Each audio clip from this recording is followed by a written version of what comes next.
Students, मैं doctor प्रिया सिंगला, निर्माण campus of education research and training Sunam की ओर से diploma of early childhood care and education के स्टूडेंट्स की क्लासेस कंडक्ट कर रही हूँ। आज से हमारी DECE 1 की क्लासेस शुरू हैं।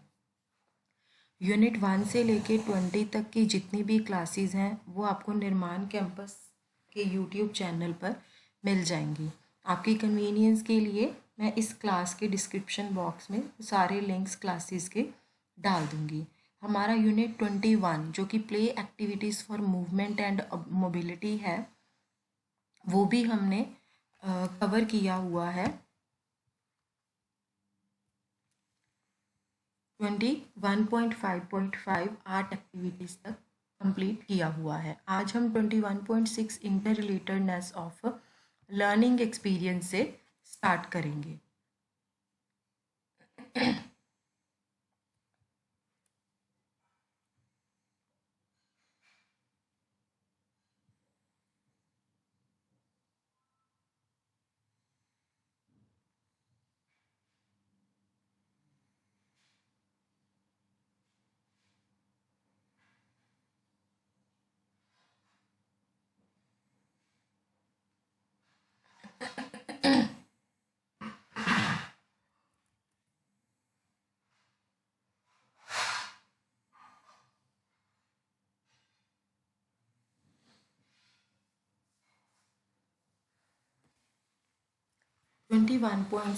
Interrelatedness of learning experience 21.4 and 21.5 section में हम ऑलरेडी गेम्स और प्ले एक्टिविटीज़ के बारे में डिस्क्राइब कर चुके हैं,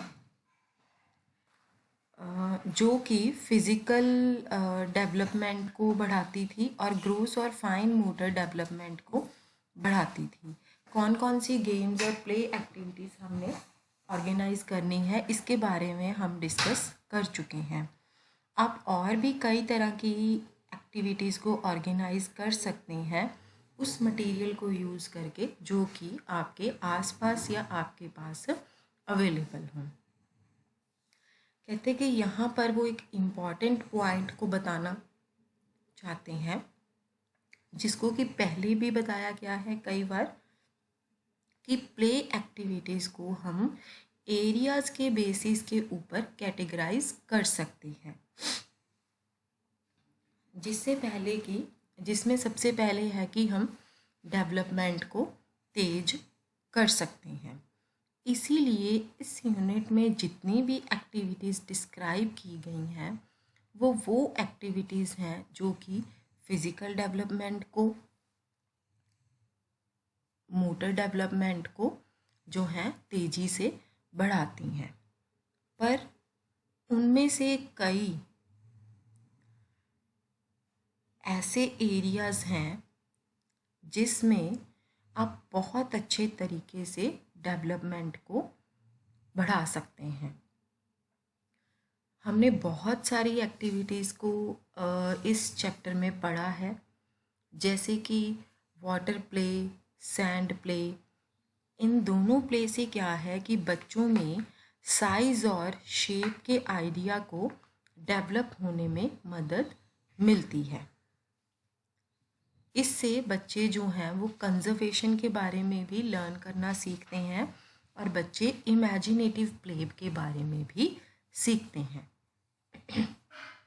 जैसे जैसे बच्चे पेबल्स को हैंडल करना शुरू कर देते हैं, बीड्स को हैंडल करना शुरू कर देते हैं, लीव्स को, सीड्स को, इन सारी चीज़ों को बच्चे जैसे जैसे हैंडल करना शुरू करते हैं, बच्चे डिफरेंट टेक्सचर्स के बारे में भी उनके आइडियाज़ जो हैं वो डेवलप होने शुरू हो जाते हैं।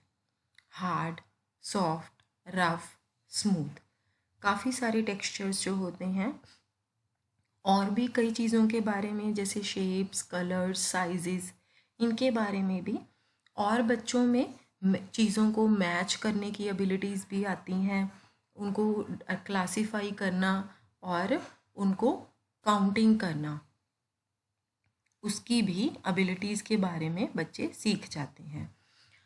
अब जो कलरिंग है, पेंटिंग है और रनिंग है, अलग अलग सरफेस के ऊपर कलर करना, पेंट करना या भागना, इससे क्या है, बच्चे को बहुत ही टैक्टाइल एक्सपीरियंस जो है वो देखने को मिलता है।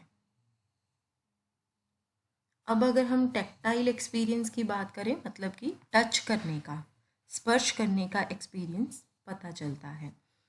प्ले एक्टिविटीज़ में जैसे कि running, jumping, climbing, sliding, swinging, ये सारी एक्टिविटीज़ प्ले एक्टिविटीज़ हैं। इससे बच्चों को मदद मिलती है कि उनको स्पेस का आइडिया डेवलप होने में मदद मिलती है।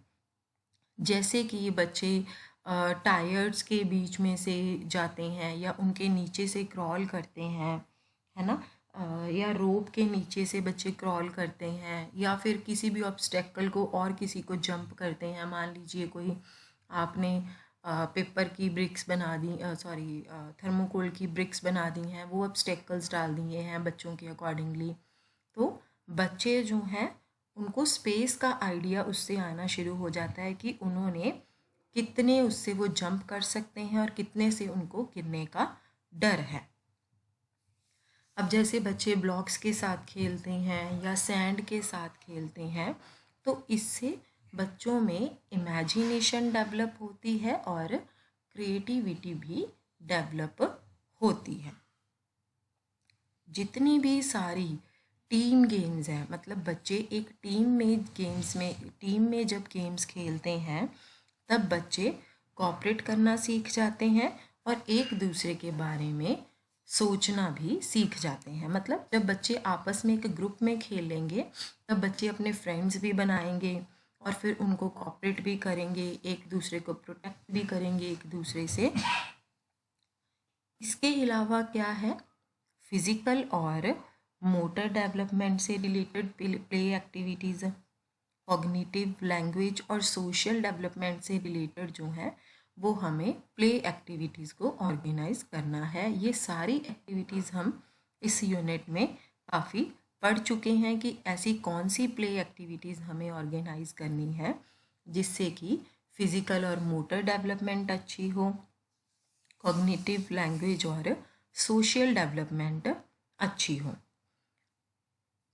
अब यहाँ पर जो पॉइंट हम बना रहे हैं वो ये है कि लर्निंग एक्सपीरियंस में एकीकरण होना बहुत ज़रूरी है।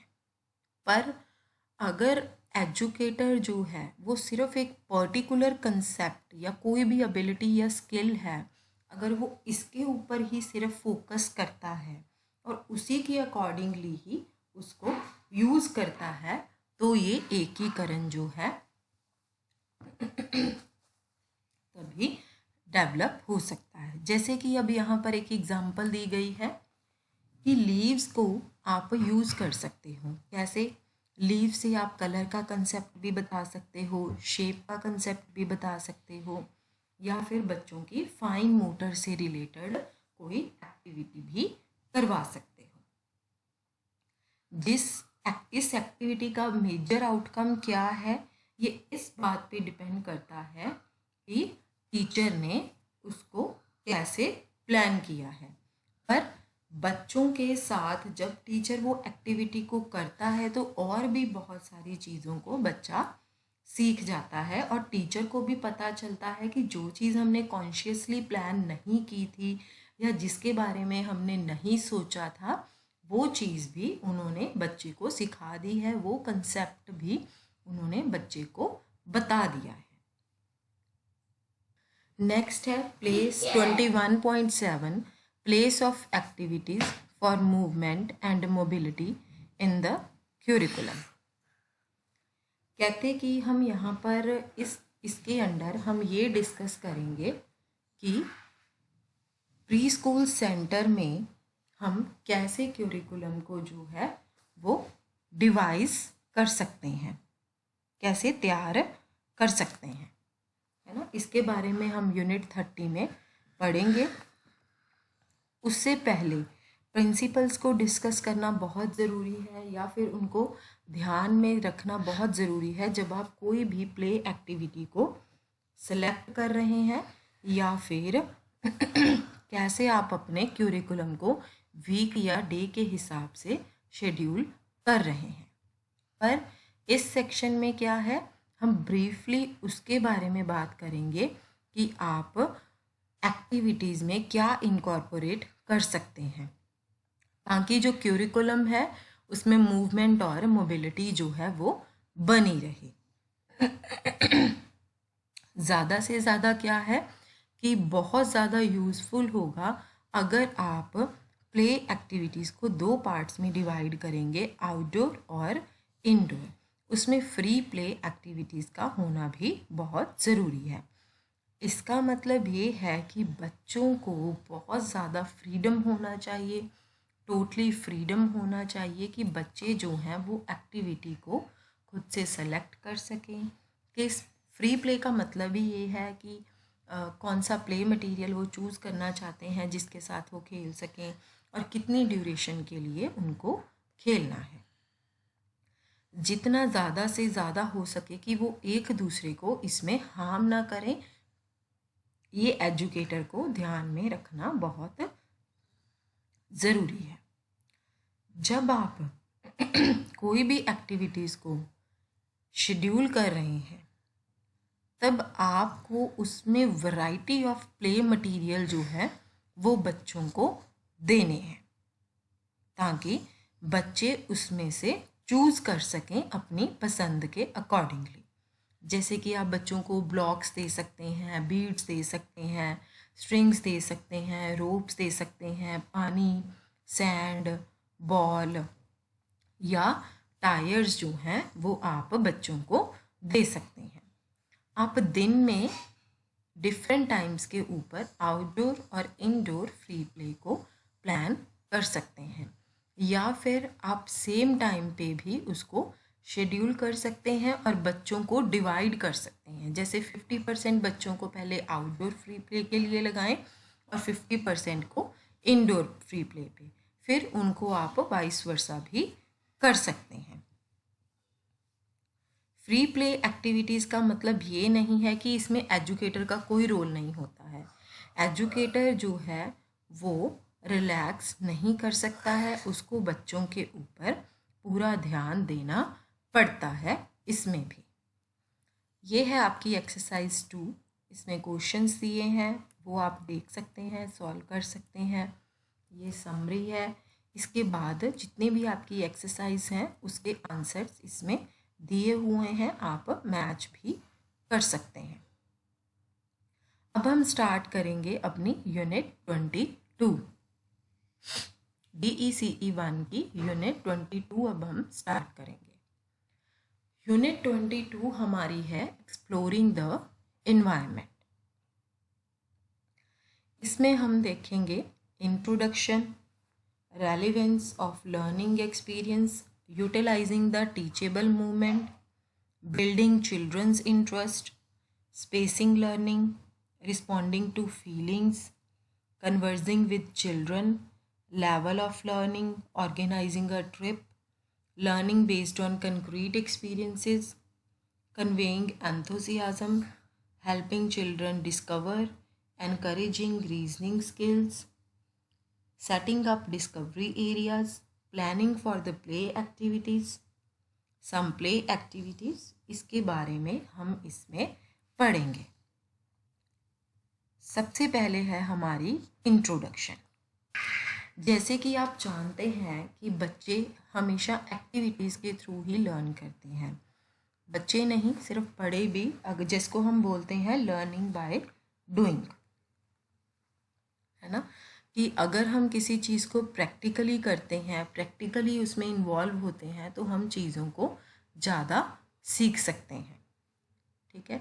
और जितना आप चीज़ों को या बच्चे अपने आसपास की चीज़ों को एक्सप्लोर करेंगे या जितना वो अपने आप को एक्टिविटी में इन्वॉल्व रखेंगे, बच्चे उससे उतना ही सीख सकते हैं। बट बच्चे की जो सारी लर्निंग है वो हम इस बात के ऊपर नहीं छोड़ सकते हैं कि बच्चा अपने इन्वायरमेंट और बच्चे के बीच में उसको चांसेस मिलेंगे और बच्चा उससे सीख सकता है। इन सारी चीज़ों को करने के लिए जो केयर गिवर हैं उनकी गाइडेंस बहुत ज़रूरी है। जो केयर गिवर जो प्री स्कूल एजुकेटर हो गया, वो उनकी गाइडेंस बहुत ज़रूरी है।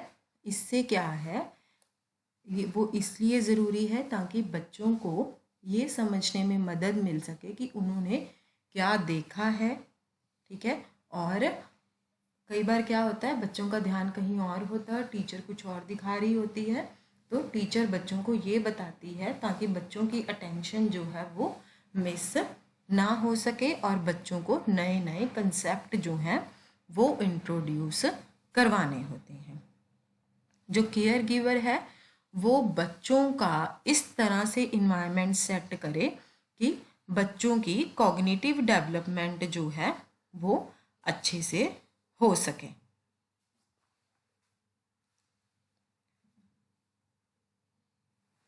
जहाँ पर ऐसा इन्वायरमेंट जब सेट करेंगे जहाँ पर बच्चों की कॉग्निटिव डेवलपमेंट अच्छे से हो सकती है, तो वहाँ पर बच्चों को बहुत सारी चीज़ें जो हैं वो करने को मिलेंगी, बहुत सारा टाइम मिलेगा एक्सपेरिमेंट करने का। और कई बार बच्चे जो हैं उनको हमें सुनना भी पड़ता है। मान लीजिए बच्चा कोई आपसे कोई क्वेश्चन कर रहा है या कोई रीजनिंग मांग रहा है, वो उससे सीख सकता है। इस यूनिट में आप इसके बारे में पढ़ेंगे कि हमें प्ले एक्टिविटीज़ को ऑर्गेनाइज करना है जिससे बच्चों को मदद मिलेगी ताकि वो इन्वायरमेंट को एक्सप्लोर कर सके और उसके बारे में जान सके। आप बच्चों को इन्वायरमेंट से रिलेटेड बहुत सारे एस्पेक्ट्स के बारे में इंट्रोड्यूस कर सकते हैं इन प्ले एक्टिविटीज़ को ऑर्गेनाइज करके। इनमें से कई कंसेप्ट्स ऐसे होते हैं जो कि आप अपने आसपास ही कोई ना कोई प्ले एक्टिविटीज़ को प्लान करके ऑर्गेनाइज कर सकते हैं। जैसे कि पानी का कंसेप्ट, हवा का कंसेप्ट, डूबने का कंसेप्ट, तैरने का कंसेप्ट, शैडो का कंसेप्ट, वेदर का कंसेप्ट हो गया, सीजन का कंसेप्ट, डे और नाइट का कंसेप्ट, रेन का कंसेप्ट, क्लाउड का कंसेप्ट, ठीक है। फिजिकल इन्वायरमेंट के बारे में जो कंसेप्ट होते हैं और कंसेप्ट्स हैं कई, जैसे कि plants, fruits, vegetables, birds, animals, people या किसी ना किसी और चीज़ के बारे में कंसेप्ट को रिलेट करना। ये कंसेप्ट्स सारे हैं लिविंग थिंग से रिलेटेड होते हैं। जो हमने ऊपर वाले कंसेप्ट पढ़े थे वो फिजिकल इन्वायरमेंट से रिलेटेड थे और ये लिविंग थिंग्स से रिलेटेड कंसेप्ट हैं। इसके अलावा और भी कंसेप्ट हैं जो कि आपके कल्चर और सोसाइटी से रिलेटेड कंसेप्ट होते हैं। जैसे कि फेस्टिवल्स और फेयर्स से रिलेटेड कोई कंसेप्ट बच्चों को क्लियर करना, अलग अलग ऑक्यूपेशंस में लोग जो काम करते हैं, डॉक्टर, फार्मर, वेजिटेबल सेलर, है ना, या फिर अलग अलग सर्विसेज जो लोग प्रोवाइड करते हैं जैसे कि हॉस्पिटल, पोस्ट ऑफिस, मार्केट, है ना। डिफरेंट डिफरेंट क्लाइमेट्स और कल्चर में लोग होते हैं, उनकी क्या हैबिट्स हैं, अलग अलग लोगों के कल्चर की, क्या ड्रेसेस पहनते हैं वो, क्या फेस्टिवल्स में जाते हैं वो। इस यूनिट में हम डिस्क्राइब करेंगे कई ऐसी प्ले एक्टिविटीज़ के बारे में जो कि इन कंसेप्ट्स के ऊपर बेस होती हैं। इन सारी प्ले एक्टिविटीज़ को यूज़ करना एज ए एग्ज़ाम्पल, आप कई एक्टिविटीज़ को प्लान कर सकते हैं जो कि आपके सेंटर में बच्चों की ज़रूरत से रेलेवेंट होंगी और फर्दर वो बच्चों को इन्वायरमेंट के बारे में भी अंडरस्टैंड करने में हेल्प करेंगे। इस यूनिट में बहुत सारी प्ले एक्टिविटीज़ हैं जो कि बताई गई हैं।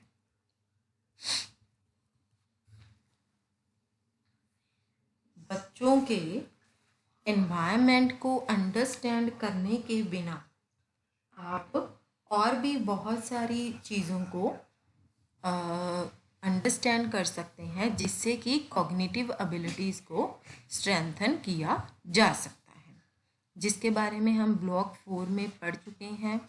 इस यूनिट में प्ले एक्टिविटीज़ के थ्रू उसको डिस्क्राइब करेंगे। उनके थ्रू आप बच्चों में साइंटिफिक थिंकिंग को डेवलप करने में भी हेल्प मिल सकती है और आप बच्चों को डिफरेंट कंसेप्ट्स जो हैं साइंस के उसके बारे में भी बता सकती हैं। पर सबसे पहले एक बात जानना बहुत ज़रूरी है कि फोस्टर साइंटिफिक थिंकिंग और बच्चों को कंसेप्ट्स जो साइंस के इंट्रोड्यूस करने हैं उसका एग्जैक्टली क्या मतलब है। यहाँ पर उसका एग्जैक्टली मतलब ये नहीं है कि आप बच्चों को ग्रेविटी के बारे में पढ़ा रहे हैं, इलेक्ट्रिसिटी के बारे में पढ़ा रहे हैं, या मोशन के बारे में, या साउंड के बारे में, या लाइफ और डेथ के प्रोसेस को पढ़ा रहे हैं। इसमें आप जो प्री स्कूल सेंटर में बच्चे आते हैं उसमें जो साइंस एक्सपीरियंसेस बच्चों को पढ़ाए जाते हैं उसमें लर्निंग की शुरुआत होती है।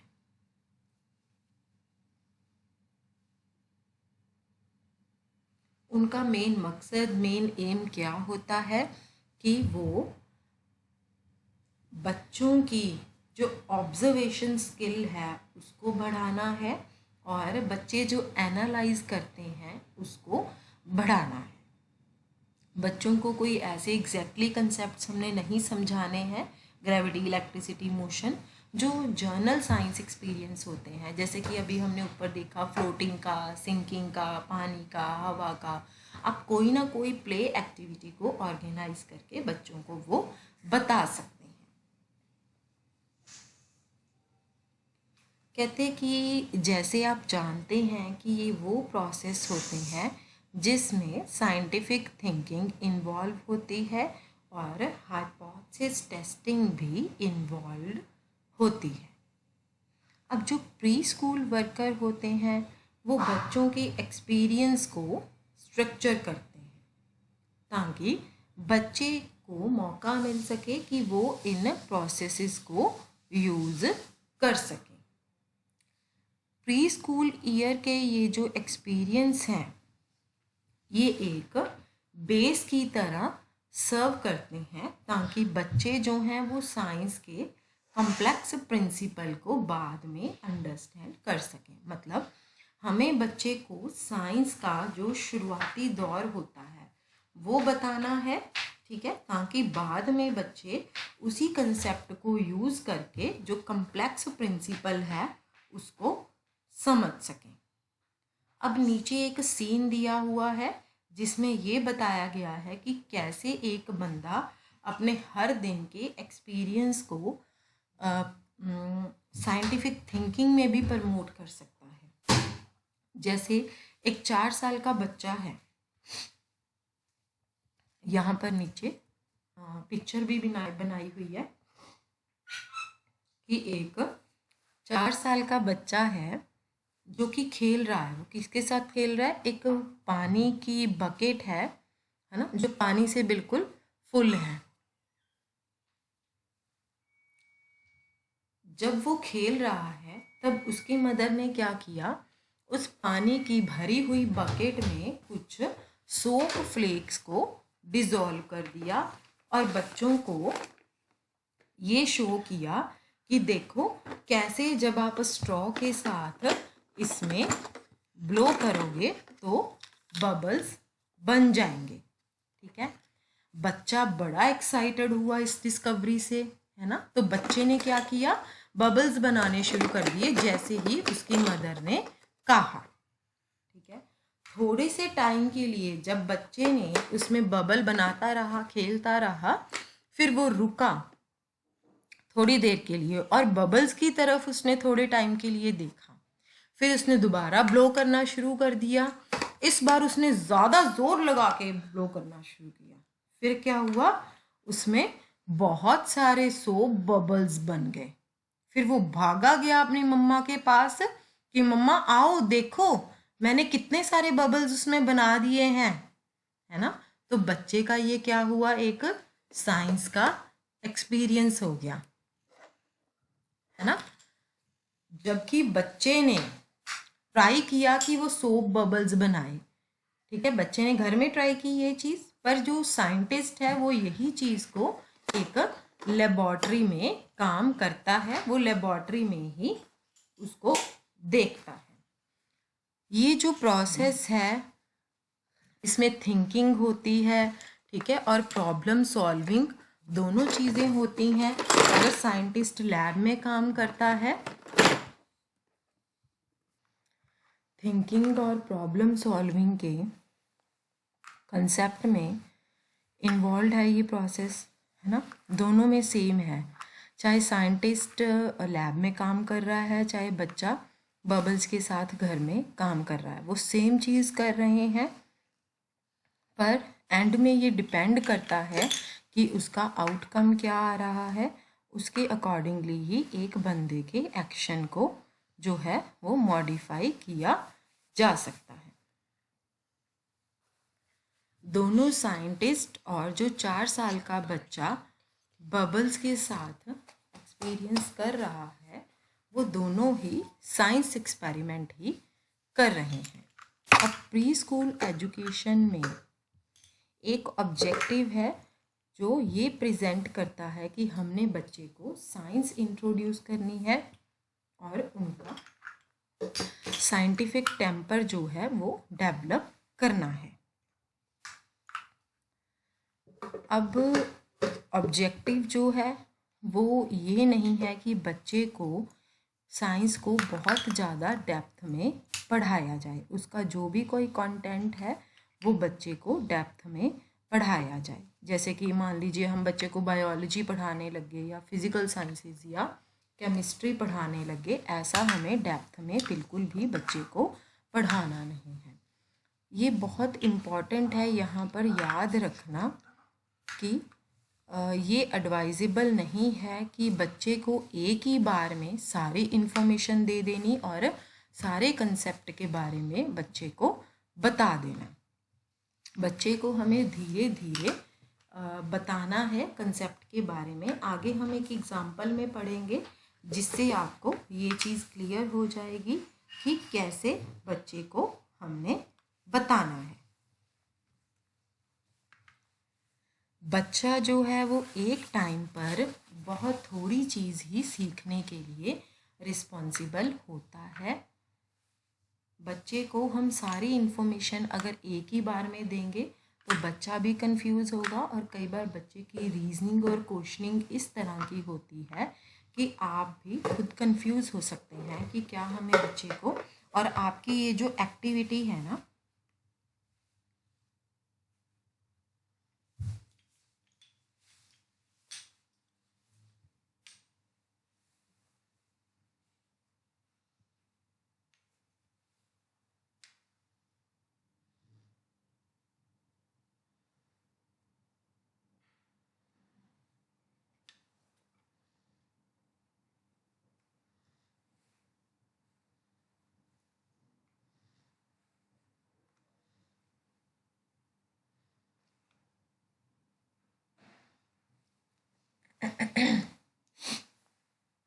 इस यूनिट में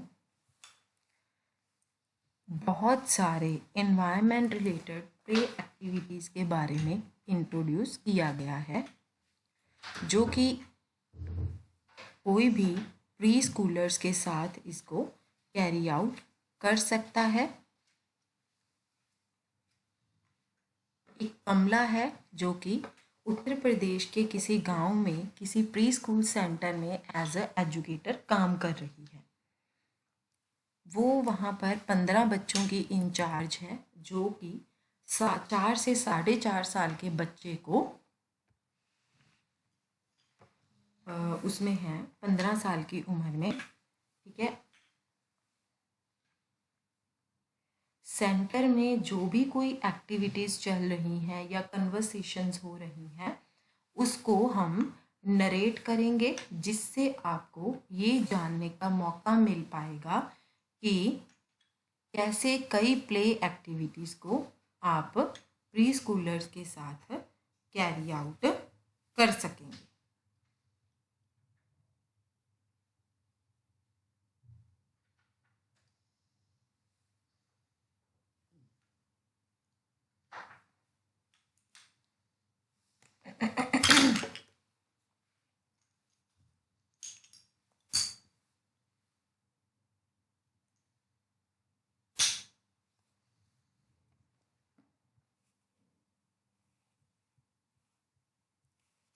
हर एपिसोड को नरेट करने के बाद हम कुछ पॉइंट्स को डिस्कस करेंगे जो उसमें से इमर्ज होंगे।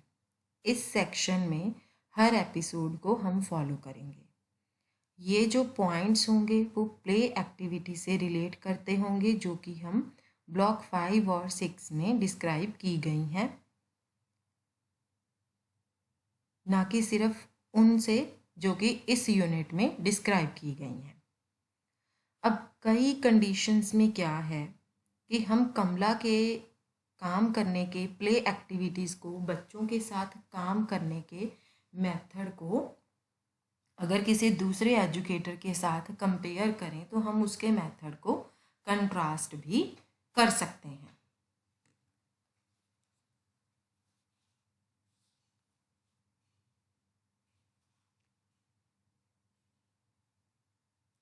इससे क्या है आपको बच्चों के साथ एक्टिविटीज़ को ज़्यादा इंटरेस्टिंग तरीके से कैसे कैरी आउट करना है और ज़्यादा सूटेबल वे से कैसे कैरी आउट करना है उसमें मदद मिलेगी। ठीक है, अब जो कन्वर्सेशंस बच्चों के साथ हुई हैं या बच्चों के बीच में हुई हैं उसको इस यूनिट में हिंदी में भी बताया गया है। पहला एपिसोड जो है वो हिंदी में है और साथ में उसकी इंग्लिश ट्रांसलेशन भी दी गई है। इन सारे एपिसोड्स में सिर्फ इंग्लिश ट्रांसलेशन जो है वो दी गई है। जितना क्लियर होना चाहिए इन कन्वर्सेशंस को आप किसी भी लैंग्वेज में कंडक्ट कर सकते हैं। काफ़ी सारे ऑब्जेक्टिव्स हैं जो कि हम ये चैप्टर को पढ़ने के बाद हमें बहुत कुछ उसमें से जानने को मिलेगा।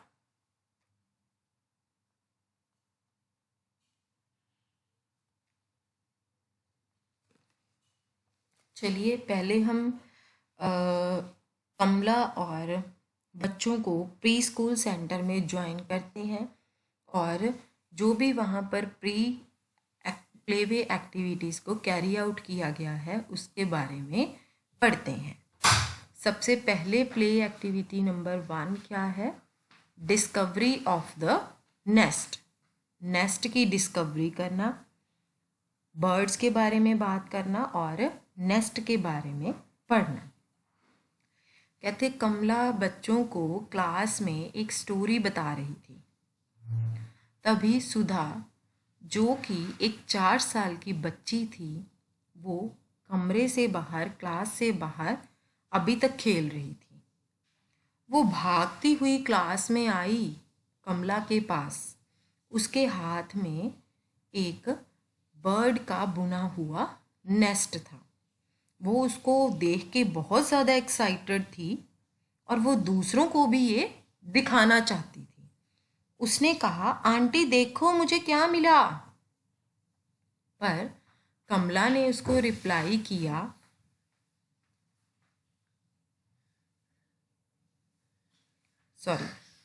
इससे पहले कि कमला उसको रिप्लाई करती, बाकी के बच्चे जो थे, जो कि अभी तक बड़े ध्यान से स्टोरी को सुन रहे थे, उनमें से बच्चे उठे और सुधा के आसपास उन्होंने भीड़ लगाना शुरू कर दिया।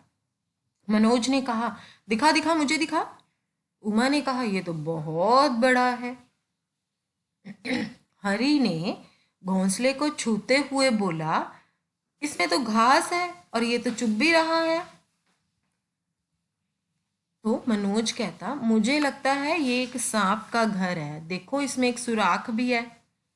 बल्लू बोला, इससे तो हम फुटबॉल भी खेल सकते हैं। बच्चों ने जो चिड़िया का घोंसला था वो एक बच्चे ने दूसरे बच्चे को दिया, फिर दूसरे बच्चे ने तीसरे बच्चे को दिया, ऐसे वो एक दूसरे को देते गए। हर बच्चा एक दूसरे को देता और इसके बारे में कुछ ना कुछ पूछता। अब इस टाइम पे कमला ने अपने आप को रोका और कहा, अपने आप को तैयार किया और कहा कि ये तो किसी का घर है, ये सांप का घर नहीं है, ये किसी और का घर है, ये तो एक चिड़िया का घर है, उसका घोंसला है ये। क्या तुमने कभी पेड़ पे घोंसला देखा है? बच्चों को कमला ने पूछा। कई बच्चों ने उसके क्वेश्चन को रिस्पॉन्ड किया।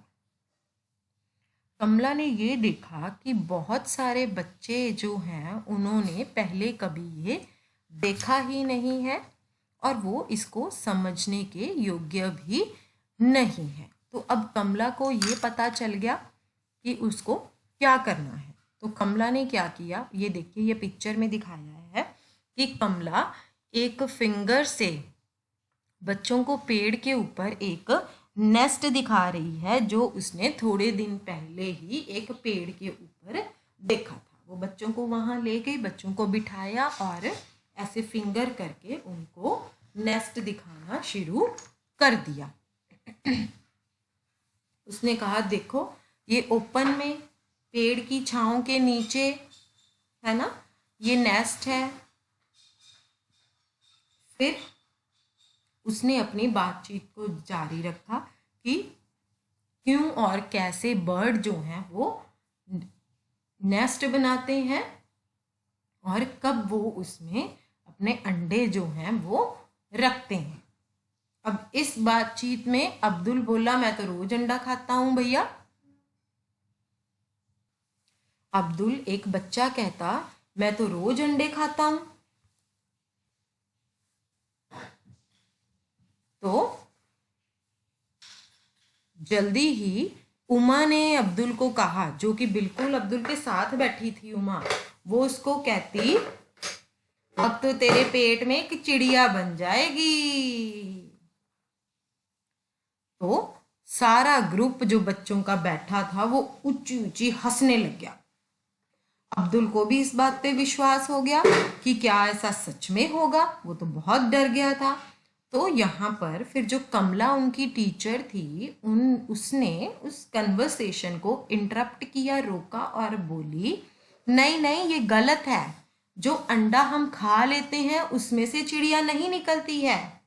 अंडे में से बच्चा तभी निकलता है जब उस पर चिड़िया बैठती है। अब्दुल थोड़ा सा कंफ्यूज हो गया, पर थोड़ा सा उसने समझा भी, पर फिर भी अभी भी उसको पूरा विश्वास नहीं हुआ। पर कमला ने देखा कि बच्चे अभी भी कन्विंस नहीं हुए थे, तो उसने एक इसका नोट बनाया और ये रियलाइज किया कि वो इस एस्पेक्ट के साथ फिर कभी बच्चों के साथ डील करेगी। ये जो पूरा एपिसोड है, सुधा जब नेक्स्ट क्लास में लेके आई और एंड वाली कन्वर्सेशन, उसमें टोटल 25 मिनट लगे, जिससे ये पता चला कि बच्चे जो थे अब ज़्यादा 25 मिनट के बाद उन्होंने इंटरेस्ट लेना बंद कर दिया था नेक्स्ट के टॉपिक में। फिर कमला ने डिसाइड किया कि अब ये टाइम था कि वो अपनी नेक्स्ट एक्टिविटी पे बच्चों को लेके जाए। तो उसने क्या किया, पूरे ग्रुप को इकट्ठा किया और उनको बोला कि वो अपने अपने तरीके से खेलें। अब ये नीचे के सेक्शन में क्या है कि बहुत सारे एस्पेक्ट्स को एनालाइज किया गया है, जो कि ऊपर जितनी भी इंटरेक्शन हुई है उससे सारे एस्पेक्ट जो हैं वो इमर्ज हुए हैं, पैदा हुए हैं। सबसे पहला है हमारा रेलेवेंस ऑफ लर्निंग एक्सपीरियंसेस।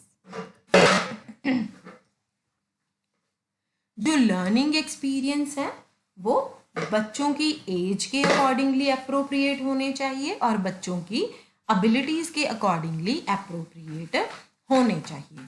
अब तक आप इस फैक्ट से क्लियर हो चुके होंगे, पर ये बहुत ज़्यादा इम्पॉर्टेंट एस्पेक्ट है कि आपको दोबारा किस चीज़ पर एम्फसाइज करने की ज़रूरत है। ये आप बच्चों के पहले के लर्निंग एक्सपीरियंस के बेसिस के ऊपर आप उनकी दूसरी एक्टिविटी को भी ऑर्गेनाइज कर सकते हैं। जैसे अभी कमला ने पीछे क्या किया था कि उसने देखा कि बच्चे अभी नेस्ट की आगे की बात जानना चाहते थे, तो उसने उस टॉपिक को वहीं ख़त्म करके उसके ऊपर दोबारा एक एक्टिविटी प्लान करने की कोशिश की। बच्चों को कभी भी जितनी बच्चों की कैपेसिटी है, जैसे ऊपर की एग्जांपल में दिखाया कि 25 मिनट के बाद बच्चे बोर होने लग गए थे, तो बच्चों को कमला ने उसके बाद नेक्स्ट वाली एक्टिविटी में पुश करना बंद कर दिया। तो बच्चों की जितनी कैपेसिटी है, आप बच्चों को उसी कैपेसिटी के साथ ही उसमें उतना ही पुश कीजिए, जिससे क्या है, अगर आप बच्चे से ज़्यादा कैपेसिटी से पुश करेंगे तो उनको मोटिवेशन नहीं मिलेगा, बच्चे जो हैं वो डिस्करेज हो जाएंगे, और एंड में क्या होगा, पेरेंट्स के लिए भी टेंशन होगी, बच्चों के लिए भी, और एजुकेटर के लिए भी टेंशन होगी। पेरेंट्स नाखुश हो जाएंगे क्योंकि उनको लगेगा कि वो जो अपने बच्चे से एक्सपेक्ट करना चाहते थे बच्चे वो कर नहीं सकते हैं। अब बच्चे नाखुश हो जाएंगे क्योंकि उनको लगता है कि जो हमारे पेरेंट्स ने एक्सपेक्ट किया है ना, जो हमारे पेरेंट्स हमसे एक्सपेक्ट करते थे वो हम नहीं कर पाएंगे। इससे क्या है, बच्चे का सेल्फ एस्टीम जो है वो कम हो जाता है।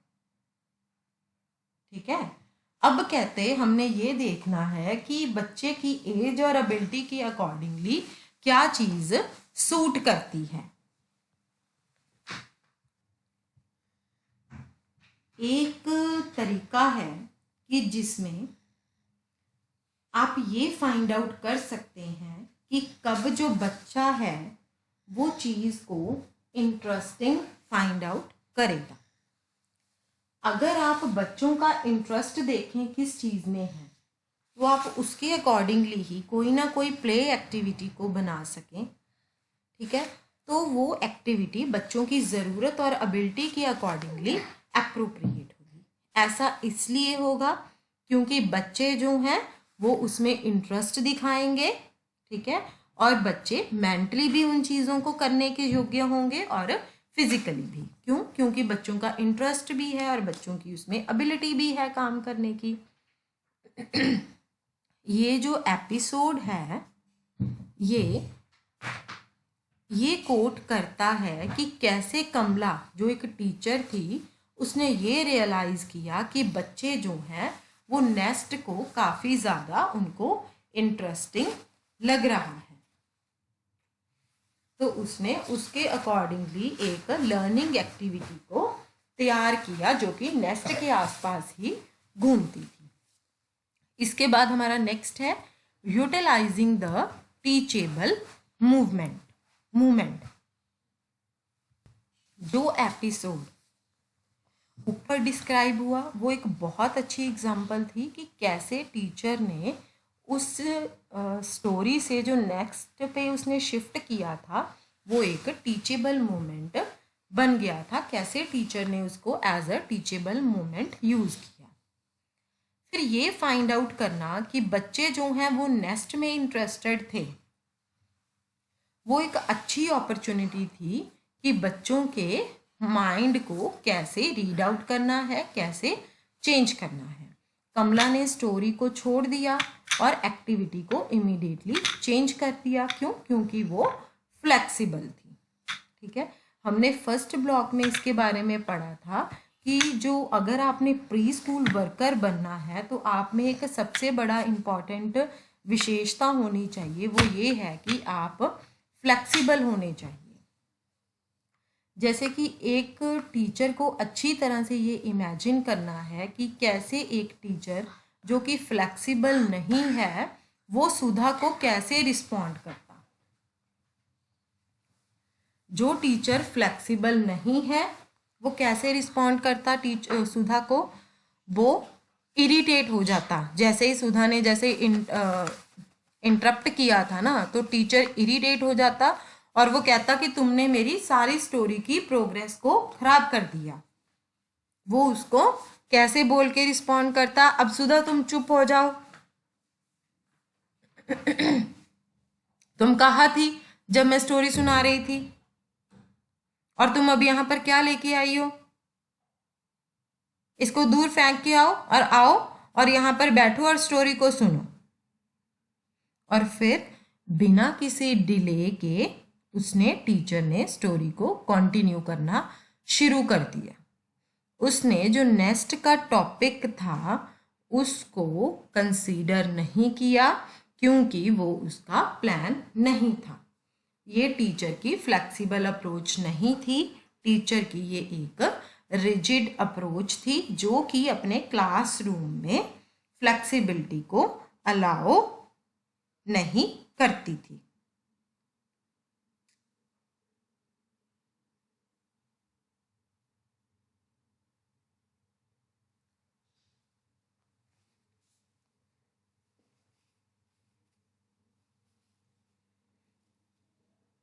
ऐसी टीचर जो होती हैं वो चाइल्ड सेंटर्ड नहीं होती हैं।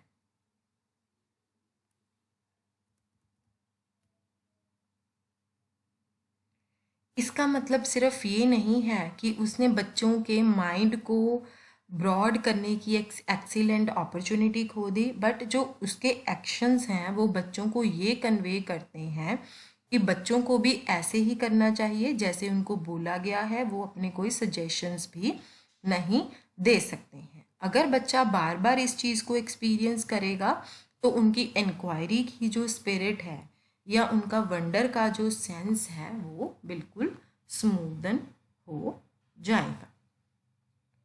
अगर स्कूल में एक दिन ऐसा कोई सोचे और वो कुछ टीचर्स को रिकॉल कर सकता है जिसने कि अपने सब्जेक्ट में बच्चों का पैशन इंटरेस्ट क्रिएट किया था क्योंकि उनके एंथुसियाज्म और उनका पॉजिटिव एटीट्यूड था बच्चों के लिए, ऐसे टीचर्स को बच्चे फॉन्डनेस के साथ याद रखते हैं। बिल्डिंग चिल्ड्रन इंटरेस्ट, अब बच्चों का इंटरेस्ट बनाना।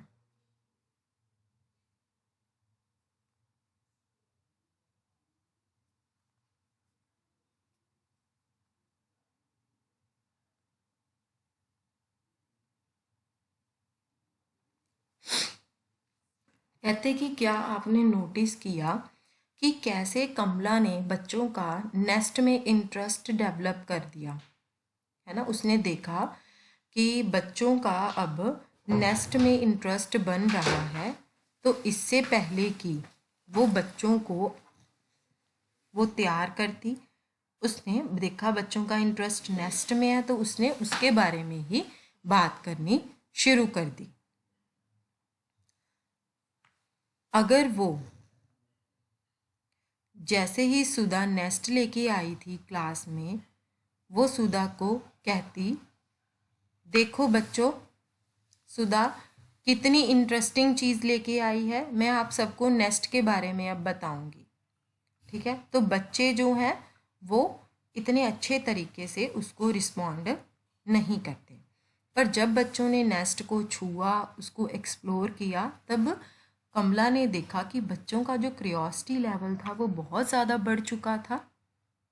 वो उसके बारे में और जानना चाहते थे, इसीलिए वो ये सुनने के लिए तैयार थे कि कमला जो भी कहेगी वो ये सुनने के लिए प्रॉपरली तैयार थे। अब वो एक एक्टिविटी बन चुकी थी,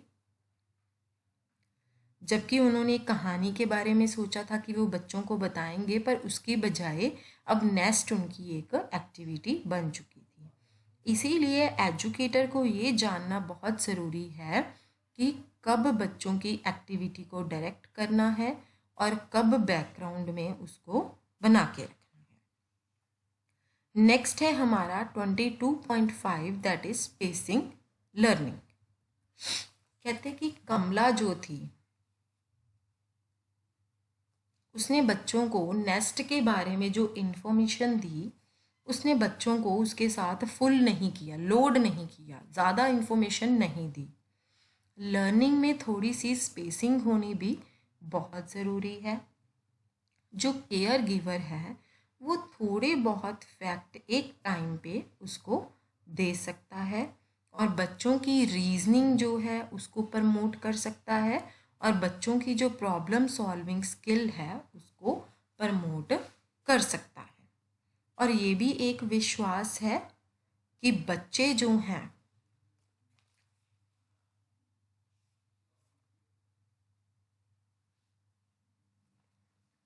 वो सिर्फ तभी लर्न करेंगे जब आप उनको ये बोलोगे कि कुछ ना कुछ गलत है। लर्निंग चलती रहनी चाहिए। जब बच्चे अपने आप में होते हैं वो पेबल्स के साथ खेलते हैं, सैंड को डिग करना, पत्तों को उठाना और प्लांट्स की तरफ देखना।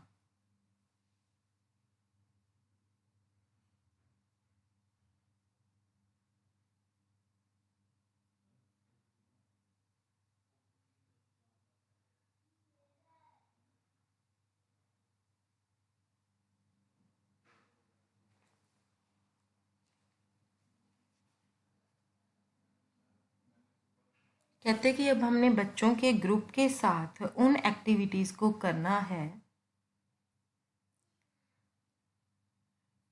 जो कि नेट की डिस्कवरी के बाद होता है। ठीक है, अब बच्चों ने नेस्ट को डिस्कवर कर लिया, अब उसके बाद जो होता है। अब प्ले एक्टिविटी 2 में क्या है, डिस्कशन अबाउट हैचिंग। ठीक है, अब जो लास्ट एक्टिविटी थी वो किस पे ख़त्म हुई थी कि बच्चे अंडे के बारे में, अंडे से बच्चा कैसे बनता है उसके बारे में बच्चे जानना चाहते थे। कमला जो थी अब इस बात के लिए कॉन्फिडेंट थी कि जो नेस्ट का टॉपिक है वो अब बच्चों के इंटरेस्ट का है। तो कमला ने अपनी नेक्स्ट फ्यू डेज की जो एक्टिविटीज़ थी वो इसके बेसिस के ऊपर ही प्लान की। उसने डिसाइड किया कि हर दिन वो इस टॉपिक के ऊपर 20 से 25 मिनट जो हैं वो स्पेंड करेगी। इसीलिए जो नेस्ट या उससे रिलेटेड कोई टॉपिक थे उसको एज अ प्रोजेक्ट लिया जा सकता था। अब हम ये देख सकते हैं कि कैसे लर्निंग एक्सपीरियंसेस को ऑर्गेनाइज किया गया था। कहते जैसे पहले दिन कन्वर्सेशन ख़त्म हुई थी एग के टॉपिक के ऊपर, तो कमला ने डिसाइड किया कि इसको ही अगले दिन का जो है स्टार्टिंग पॉइंट बना लिया जाए। उसने कहा कि कल उमा ने कहा था कि अगर अब्दुल ने एग खा लिया तो उसके पेट में एक बर्ड बन जाएगा। यह सही नहीं है। अब हम बात करेंगे कि कैसे एक एग से एक्चुअल में एक बर्ड जो है वो बनता है। ओके, तो बच्चों ने कहा हाँ, पर उमा ने कहा कि जब आपने एक एग खा लिया,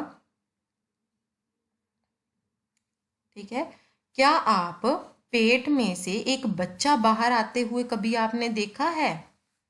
मेरी मदर ने मुझसे ऐसे पूछा, बताया। कमला ने रिस्पॉन्ड किया, नहीं उमा, ये सही नहीं है। बट इससे पहले कि मैं आपको ये बताऊं कि ऐसा कैसे होता है, आप सब मुझे बताएं, क्या आपने बर्ड्स देखे हैं? बच्चों ने धीरे धीरे रिस्पॉन्ड करना, बच्चों ने जल्दी से रिस्पॉन्ड किया, हाँ हमने बर्ड्स देखे हैं। तो उसने पूछा कौन से बर्ड्स देखे हैं? फिर बच्चों ने कहा crow, sparrow, pigeon, parrot, kite. ये जो कन्वर्सेशन है उसने एक बच्चे को एक इंसिडेंट के बारे में याद करवाया जो कि एक क्रो के बारे में था और उसने उसको नरेट करना शुरू किया। उसने कहा कि एक दिन एक क्रो ने मेरे से बिस्किट छीन लिया था जब मैं बिस्किट खा रहा था और वो उड़ गया वो बिस्किट लेके, है ना, मैं बहुत डर गया था। तो दूसरे बच्चे ने उसकी बात को सुन के रिस्पॉन्ड किया, तुमने उसे मारा क्यों नहीं? मैं होता तो मैं उसको ज़रूर मारता। फिर इस कन्वर्सेशन को देखा कमला ने कि ये कन्वर्सेशन जो है एक नया मोड़ ले रही है, तो कमला ने बहुत प्यार से बच्चों को कहा, श्याम, हम क्रो के बारे में बाद में बात करेंगे, पहले हम ये बात करते हैं कि कैसे एक बर्ड से एग बनता है, एग से एक बर्ड बनता है। ओके। फिर कमला ने कहा कि जब बर्ड्स अंडे देते हैं तो वो एक नेस्ट बनाते हैं, ठीक है। फिर उस नेस्ट में जो मम्मी बर्ड होती है वो अंडे को रख देती है। वो 2 से 3 अंडे भी रखती है, कई बार वो 4 से 5 अंडे भी रखती है। इस बात को बताते हुए उसने फिंगर का यूज़ किया। फिर मम्मी बर्ड जो होती है वो पूरे दिन के लिए एग के ऊपर बैठ जाती है और अपनी बॉडी से उसको पूरी तरह से कवर करती है। इस पॉइंट में क्या है कि उसको एक बच्चे ने फिर से इंटरप्ट किया और कहा कि अगर वो अंडे के ऊपर बैठ जाएगी तो अंडा जो है वो टूट नहीं जाएगा। फिर कमला ने बच्चों को क्लैरिफाई किया और कहा कि वो बहुत ध्यान से अंडे के ऊपर बैठती है, वो उसको हार्ड प्रेस नहीं करती है, इसीलिए वो नहीं टूटता है। कमला ने देखा कि बच्चे उसके आंसर से सेटिस्फाइड थे, ठीक है। तो वो आगे चली और उसने इसी तरीके से बताया कि वो 1 या 2 हफ्तों के लिए उस अंडे के ऊपर बैठ जाती है मम्मी बर्ड। इस टाइम में एक छोटा बेबी बर्ड जो है वो अंडे के अंदर बनता है। जब बेबी बर्ड बन जाता है तब अंडा टूट जाता है और बेबी पैदा हो जाता है। बच्चे थोड़ा सा सोच में पड़ गए। एक बच्चा ये जानना चाहता था कि फादर बर्ड क्या करता है। कमला ने कहा, कई बार फादर बर्ड दूर उड़ जाते हैं और कई बार वो मम्मा बर्ड के साथ नेस्ट में ही बैठे रहते हैं और कई बार वो फूड लेने के लिए भी जाते हैं।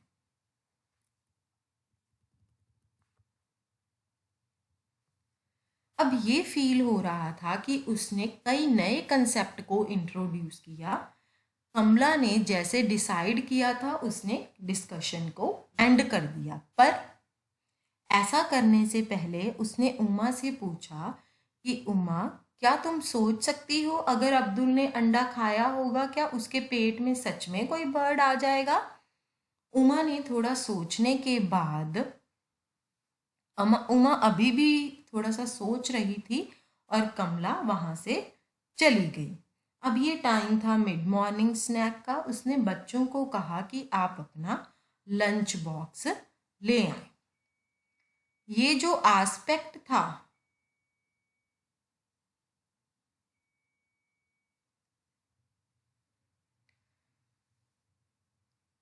कमला और बच्चों के बिटवीन जो डायलॉग हुए थे सारे, उससे एक एस्पेक्ट मर्ज होके आया जो कि हम नीचे के सेक्शन में डिस्कस करेंगे। Responding to feelings.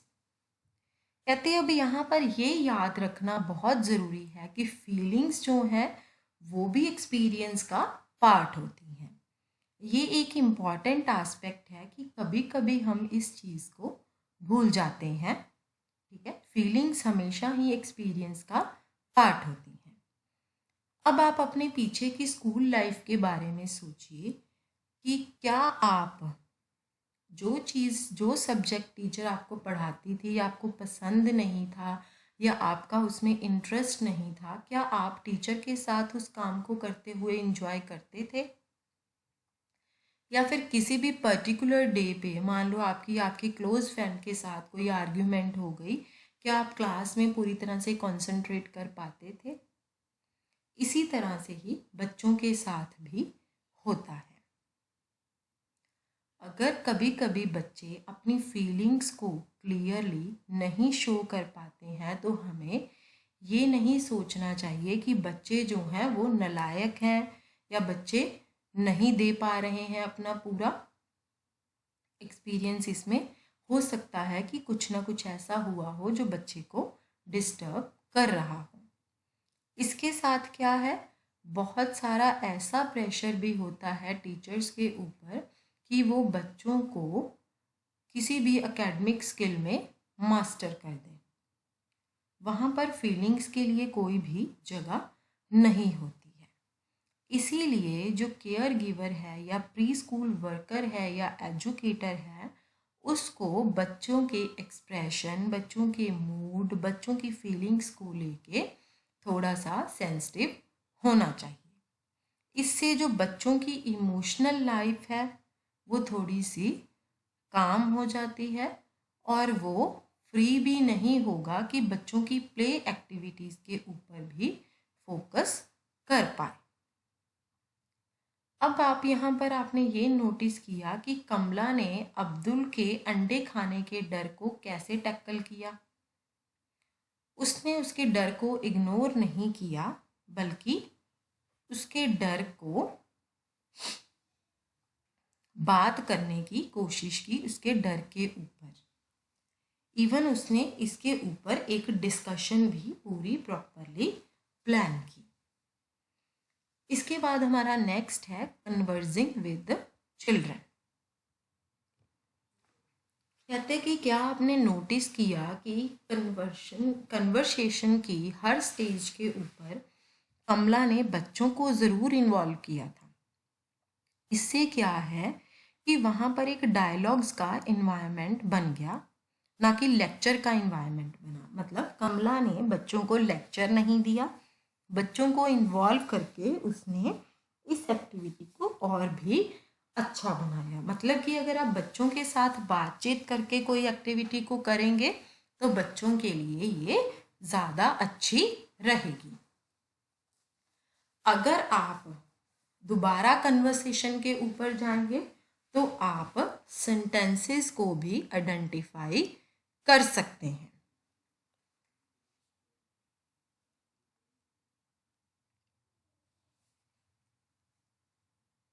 जिसके थ्रू जो कमला है वो डायलॉग्स को उसने शुरू किया। जैसे कि सबसे पहले कमला ने क्या कहा, लेट अस टॉक अबाउट, हम इसके बारे में बात करेंगे। ऐसी जो स्टेटमेंट्स हैं वो बच्चों को इनवाइट करती हैं कि बच्चे भी इस चीज़ में, डिस्कशन में पार्टिसिपेट कर सकते हैं। क्या उसने ये कहा कि अब मैं आपको बताऊंगी या अब आप सुनो, है ना। जो उसके वर्ड्स हैं वो इनडायरेक्टली बच्चों को ये कन्वे करते, अगर वो ऐसे वर्ड्स यूज़ करती कि बच्चों की इसमें इन्वॉल्वमेंट बिल्कुल भी अलाउड नहीं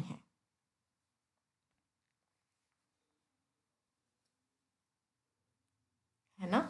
और यहाँ पर कमला ने बच्चों से क्वेश्चन भी पूछे, है ना, जो कि बच्चों को अपने साथ इन्वॉल्व करने का एक और तरीका था। अब जो वर्ड्स की चॉइस है या फिर सेंटेंसेस की जो चॉइस थी, जब बच्चों के साथ बातचीत करनी थी तब वो बहुत इम्पॉर्टेंट था कि हमने कौन से वर्ड्स को यूज़ करना था बच्चों से बात करते हुए, क्या हमने यूज़ करना था बच्चों से बात करते हुए। और क्या आपने कमला का बात करने का तरीका भी नोटिस किया था कि कैसे कमला ने एग के टॉपिक के ऊपर दोबारा बात की, जबकि दो बच्चे दोबारा से क्रो के बारे में उन्होंने बात करना शुरू कर दिया था।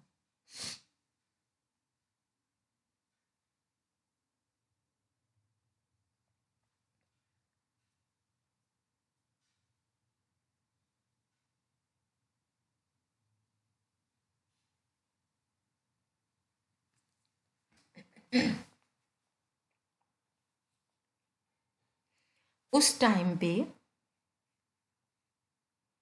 जो कन्वर्सेशन थी वो एग और बर्ड की कन्वर्सेशन से शिफ्ट होके क्रो पर जा रही थी। ठीक है, पर कमला ने क्या किया, इस कन्वर्सेशन को वहां पर शिफ्ट होने से रोक दिया। कमला ने उनकी इमेजिनेशन को एनकरेज किया और उनको डिस्कशन के साथ कंटिन्यू किया।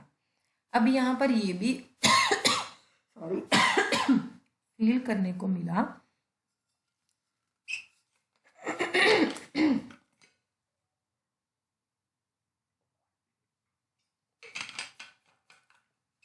कि इस पॉइंट पे सबसे ज़्यादा इम्पॉर्टेंट क्या था कि उसने 2 बच्चों को इंटरप्ट किया, रोका। आपको ये याद होगा कि इस केस में, अर्लियर केस में, जब सुधा ने नेक्स्ट क्लास में लाके स्टोरी को इंटरप्ट किया था, तब कमला ने बच्चों का इंटरेस्ट जो था वो सुधा के साथ ही जाने दिया और स्टोरी को छोड़ दिया। दोनों सिचुएशंस में कमला ने अलग तरीके से रिएक्ट किया, ठीक है। अब उसकी असेसमेंट के अकॉर्डिंगली उसके लिए क्या इम्पोर्टेंट था। फर्स्ट केस में उसने अपनी एक्टिविटी को चेंज कर दिया, सेकंड केस में उसने ऐसा नहीं किया। ये जो एग्जाम्पल्स हैं वो ये बताती हैं कि कब हमें फ्लेक्सिबल होना है और कब हमें एक्टिविटी के साथ कंटिन्यू रहना है जब आपने उसको प्लान किया है। पर ये जो डिसीजन है ये किसी एक इंडिविजुअल की जजमेंट का ही नतीजा होता है। एक बंदा स्ट्रिक्टली इस बात को चूज भी नहीं कर सकता है कि पर्टिकुलर सिचुएशन में उसको क्या करना है, क्योंकि उसने ये देखा कि बच्चों की अंडरस्टैंडिंग किस चीज़ से हो रही है, ठीक है। बच्चे किसके बारे में ज़्यादा सोच रहे हैं, क्योंकि यहाँ पर एक ब्रॉड रूल जो है वो सजेस्ट किया जा सकता है, do not fail to make use of a learning experience. कहते कि जो लर्निंग एक्सपीरियंस है उसके यूज़ को कभी भी फेल नहीं करना है, इसलिए क्योंकि उसको पहले प्लान नहीं किया गया है। यहाँ पर यह भी नोटिस करना ज़रूरी है कि जब कमला ने 2 बच्चों को इंटरप्ट किया तब उसने उनको टॉपिक की डिस्कशन से दूर जाने के लिए डांटा नहीं। इनफैक्ट उसने क्लियरली कहा कि वो इसके बारे में बाद में बात करेंगे। ये जो कम्युनिकेशन थी उससे बच्चे डोमिनेट नहीं हुए। अगर वो बच्चों को डांट देती तो बच्चे पूरी क्लास में डोमिनेट हो जाते, तो बच्चे कई बार फील करते। जो थोड़ा सा कम सेंसिटिव पर्सन होता है वो क्या कह सकता था कि तुम किसके बारे में बात कर रहे हो, चुप करो, मुझे सुनो। जो ऐसी टेक्निक होती है वो अगर हम ऐसी सिचुएशंस में बच्चों के साथ रेगुलरली यूज़ करते हैं तब हमें बच्चों की क्रिएटिविटी और इमेजिनेशन को हम रोक देते हैं। इसीलिए हमें बच्चों के साथ कैसे बात करनी है, कैसे डील करना है, कैसे एक्टिविटी को प्लान करना है, कैसे एक्टिविटी को कंडक्ट करना है, इन चीज़ों का ध्यान रखना यहाँ पर बहुत ज़रूरी है। इसके बाद है हमारा नेक्स्ट लेवल ऑफ लर्निंग।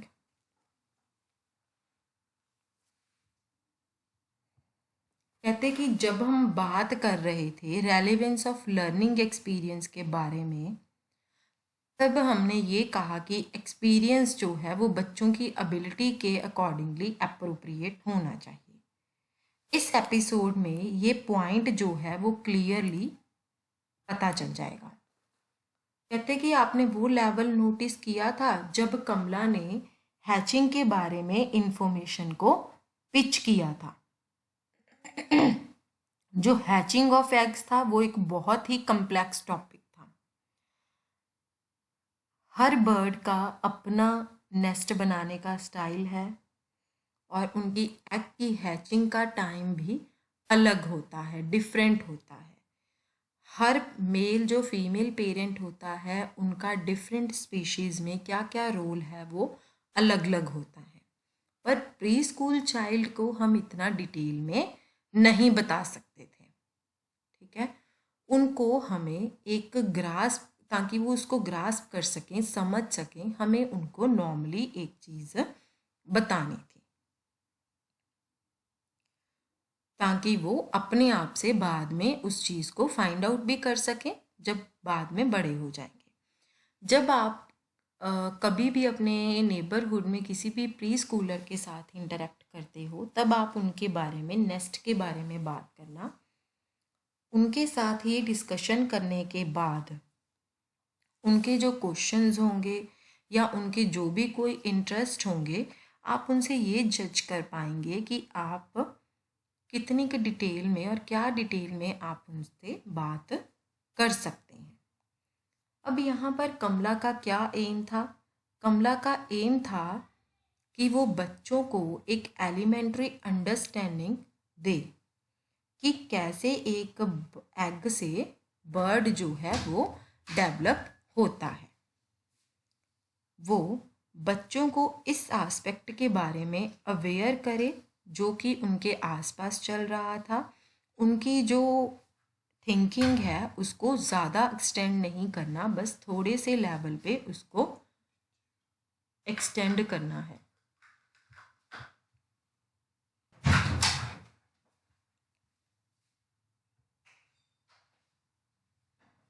उसने बच्चों को सिंपल फैक्ट से ही बच्चों को याद करवाने की कोशिश की।